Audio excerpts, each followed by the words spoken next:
Indonesia di Garuda Story tentunya dengan beragam informasi aktual seputar sepak bola tanah air. 5 keuntungan Timnas Indonesia U23 setelah mundur dari Piala AFF U23 2022. Sintayong bisa fokus ke kualifikasi Piala Asia 2023. Timnas Indonesia U23 terpaksa mundur dari Piala AFF U23 2022 karena badai COVID-19.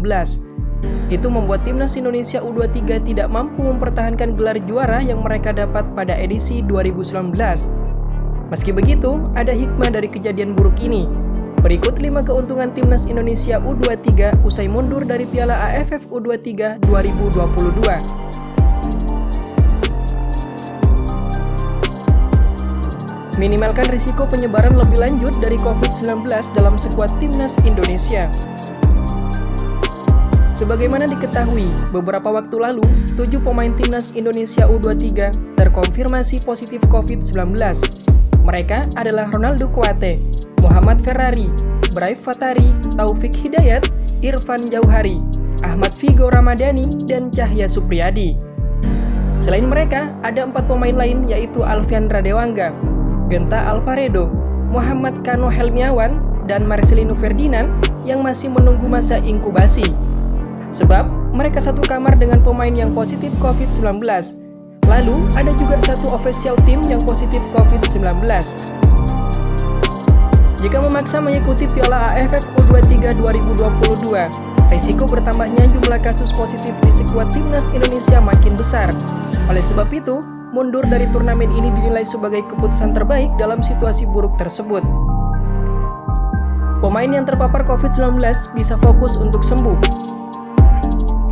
Absen dari Piala AFF U23 2022 juga menguntungkan para pemain yang terkonfirmasi positif, sebab mereka bisa fokus untuk memulihkan diri tanpa tekanan untuk segera sembuh demi bertanding. Bagaimanapun, kesehatan dan keselamatan para anggota skuad Garuda Nusantara lebih penting pada saat itu.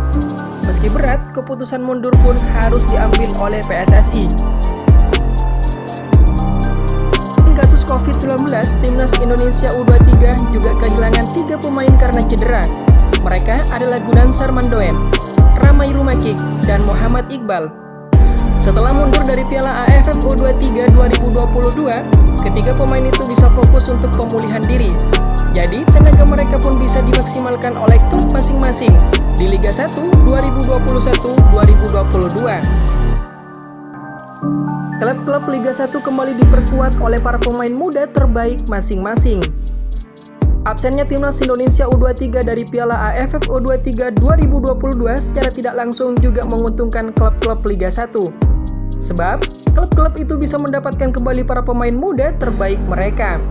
Dengan kompetisi yang berlangsung dalam jadwal amat padat dan makin memanas mendekati akhir, setiap klub butuh semua pemain dalam skuad untuk menuai hasil positif dalam pertandingan. Oleh sebab itu, tenaga para pemain muda dibutuhkan dalam fase ini. Sintayong bisa fokus ke kualifikasi Piala Asia 2023. Absen dari Piala AFF U23 membuat Sintayong bisa fokus ke babak ketiga kualifikasi Piala Asia 2023. Timnas Indonesia tergabung ke pot 3 dalam fase ini. Sekedar informasi, undian babak ketiga kualifikasi Piala Asia 2023 akan digelar pada 24 Februari mendatang. Nantinya, 24 tim di babak ketiga kualifikasi Piala Asia 2023 akan dibagi ke dalam 6 grup, yang setiap grupnya berisikan 4 tim. Nantinya, ada 11 tim yang lolos otomatis. ke putaran final Piala Asia 2023. Mereka adalah juara grup dan 5 runner-up terbaik. Dengan persaingan ketat untuk lolos ke putaran final Piala Asia 2023, Sintayong bisa fokus meracik strategi bagi Timnas Indonesia mulai sekarang.